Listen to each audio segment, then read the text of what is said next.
Hey guys, it's Courtney. I wanted to show you the replacements for the Zevo Bug Traps. These things are amazing. They're sticky on one side and this one is due for a filter change. So I just want to show you these and how to change them. These things are amazing. These devices are sold separately. I highly recommend that you get these, especially if, like, we have a doggy door in our house, and so as you can see, this thing works. It traps all the bugs that we wouldn't even know about. Houseflies, moths, whatever you have, fruit flies.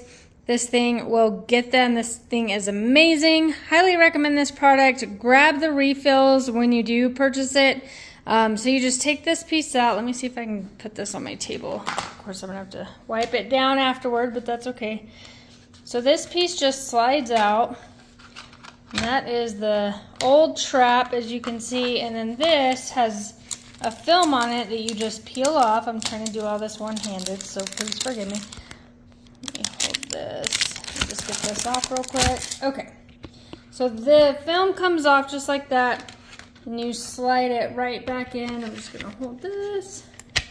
Perfect, slide it right back in. New filter, old trap, new trap, ready to go. This thing is ready for business. Highly recommend the traps. Refills, you don't want to grab the device without the refills because you'll be like me and need to change it before you know it. So highly recommend grabbing the refills when you do purchase this product. This is an amazing product. I'm glad we got it. Highly recommend this, guys. Have a great day.